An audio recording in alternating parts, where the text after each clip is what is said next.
해외거주 한인 네트워크 바다님들. 네, 안녕하세요. 오늘은 좀 흥미로우면서도 약간은 좀 복잡한 사건을 다뤄볼까 하는데요. 네, 미국에서 중국인 연구원 2명의 식물병원균, 그러니까 곰팡이죠. 이걸 몰래 들여오려다 기소된 사건 말씀이시죠? 맞습니다. ABC, CBS, CNN 같은 여러 언론 보도를 저희가 쭉 살펴봤는데 이 사건 내용이랑 또 문제의 곰팡이가 뭔지, 그리고 이게 정말 농업 테러 위협으로 봐야 하나, 이런 다양한 시각들을 좀 깊게 파헤쳐 보려고 해요. 네, 이게 어디까지 봐야 할지 좀 의견이 갈리더라고요. 그렇죠. 바다님들이 이 상황의 핵심을 좀 명확하게 파악하실 수 있도록 저희가 한번 제대로 짚어보겠습니다. 이게 그냥 단순 밀반입 사건인지 아니면 정말 국가 안보에 큰 위협이었는지 한번 같이 살펴보시죠. 네, 우선 사건 관련 인물부터 보면요. 중국 국적 연구원인데요. 윤칭 지안, 이 사람이 33이고요. 그리고 준이용 류, 34, 이 두 사람입니다. 윤칭지안하고 준이용 리우. 네, 혐의가 여러 개예요. 공모, 물품 밀반입, 또 허위 진술, 그리고 비자 사기까지. 어휴, 꽤 많네요. 네, 사건이 이제 작년 줄라이에 리우 씨가 디트로이트 공항으로 들어오면서 시작됐어요. 네. 백팩 안에 티슈 뭉치가 있었는데 그 안에 이제 푸사리움 그래미네아룸이라는 곰팡이를 숨겨 들어오려다 적발된 거죠. 처음에는 근데 여자 친구 만나러 왔다, 곰팡이는 모른다 이렇게 일했다면서요. 네, 처음엔 딱 잡았댔죠. 근데 결국은 이제 미시간 대학 방문 연구원으로 있던 여자친구 지안 씨랑 같이 연구하려고 가져왔다. 이렇게 실토를 했습니다. 아하, 여기서 또 중요한 게 그 지안 씨가 이 곰팡이 연구 때문에 중국 정부한테서 연구비를 지원받고 있었다는 거. 이 점도 주목해야겠네요. 맞습니다. 그 점이 이제 사건을 좀 더 복잡하게 만드는 부분이죠. 도대체 이 곰팡이, 푸사리움 그라미네아룸, 이게 뭐길래 이렇게 문제가 되는 건가요? 이게 상당히 좀 악명 높은 곰팡이입니다. 밀, 보리, 옥수수, 쌀 같은 아주 중요한 식량작물 있잖아요. 여기에 붉은 곰팡이병, 영어로는 후세리움 헤드 블라이트, FHB나 스캡이라고도 부르는데 이걸 일으켜요. 붉은 곰팡이병이요? 네, 이게 한번 퍼지면 피해가 엄청납니다. 전 세계적으로 매년 수십억 달러, 그러니까 billions of dollars 규모의 경제적 손실을 일으키는 걸로 알려져 있어요. 와, 수십억 달러면 정말 큰 피해네요. 네, 예를 들어서 1998년부터 2000년 사이에 미국 중북부 지역에서만 이 병 때문에 한 2.7 빌리언 달러 정도 손실을 봤다는 추정도 있고요. 그럼 작물 피해만 있는 건가요? 아니면 다른 위험도 있나요? 아니요, 그게 다가 아닙니다. 건강에도 직접적인 위협이 될 수 있어요. 이 곰팡이가 데옥시니발레놀, 줄여서 DON이라고 하는데 일명 보미톡신이라고도 불리는 아주 강력한 곰팡이 독소, 마이코톡신을 만들어내거든요. 보미톡신이요? 이름만 들어도 좀 안 좋은데요? 그렇죠. 구토를 유발한다고 해서 붙은 별명인데 실제로 사람이나 가축이 이걸 섭취하면 구토, 설사는 기본이고요. 간 손상이나 심하면 생식기능 장애까지 일으킬 수 있다고 알려져 있어요. 특히 습한 날씨에 잘 번식하고요.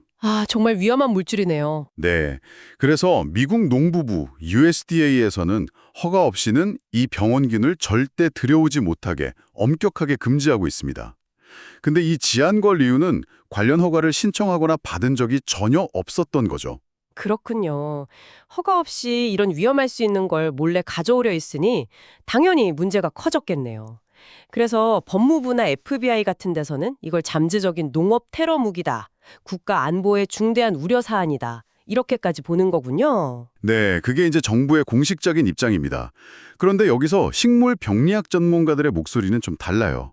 다른 의견이 있군요. 네, 정부 발표랑은 시각 차이가 꽤 있습니다. 가장 큰 반론은 뭐냐면 이 푸사리움 그라미네아론 곰팡이가 사실 미국에 이미 너무 널리 퍼져 있다는 거예요. 이미요? 네, 최소 125년 이상 미국 땅에 존재해 왔다는 거죠. 심지어 북미 대륙이 아예 기원지일 수도 있다는 연구 결과도 있고요. 그 얘기는 그럼 중국에서 새로 들어온 그런 외래 침입종이 아니라는 거네요. 미네소타 대학의 해럴드 키슬러 교수나 위스콘신 메디슨 대학의 케이틀린 앨런 명예교수 같은 분들이 그런 지적을 하셨다고 들었어요. 맞습니다. 그 앨런 교수는 심지어 이 곰팡이가 USDA의 공식적인 잠재적 농업 테러 인자 목록에도 없다고 지적해요. 아, 목록에도 없어요? 네, 물론 위험한 병원균은 많은데 이게 이미 미국 안에 있고 또 어느 정도 살균제라든지 저항성 품종 개발 같은 관리 수단도 있거든요. 그래서 진짜 심각한 다른 외래 병원균들에 비하면 상대적으로 위험도가 낮다. 이게 전문가들의 좀 지배적인 평가입니다. 네.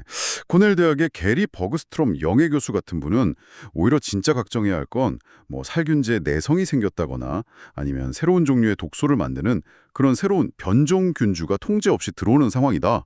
이렇게 지적하기도 했고요. 아, 듣고 보니 이게 단순히 나쁜 곰팡이 밀반입 이렇게만 볼 문제는 아니네요. 상황이 훨씬 복잡한데요? 네, 그렇죠.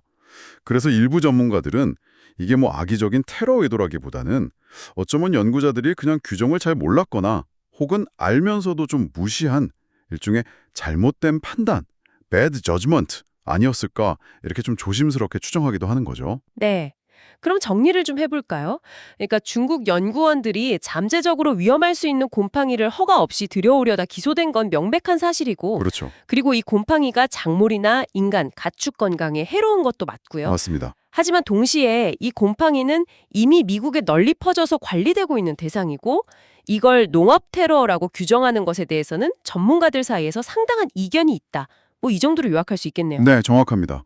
그게 이 사건의 핵심 쟁점이라고 볼 수 있습니다. 바빠짐들께 이 사건은 참 뉴스 헤드라인만 봐서는 알기 어려운 어떤 복잡한 현실을 보여주는 것 같아요. 설령 이미 존재하는 병원균이라고 해도 생물 보안 규정이라는 게 왜 중요하고 철저히 지켜져야 하는지 다시 한번 생각하게 하고요. 또 어떻게 보면 순수한 과학 연구 활동이 예기치 않게 국가 안보라는 아주 민감한 문제랑 얽힐 수도 있구나. 이런 점도 보여주는 것 같습니다.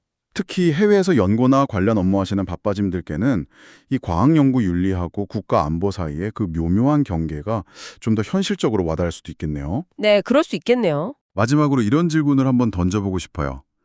과학 발전을 위해서 국제적인 협력이나 교류는 분명 필요하고 장려되어야 하잖아요. 그런데 이런 생물학적 물질 이동, 특히 규정을 좀 어기거나 우회하는 방식으로 이뤄질 때 생길 수 있는 그런 잠재적 위험 사이에서 우리가 어떻게 균형을 찾아야 할까? 이 점에 대해서 한번 생각해 보시면 좋겠습니다. 네, 정말 중요한 질문이네요. 바다님들 구독과 좋아요를 부탁드려요.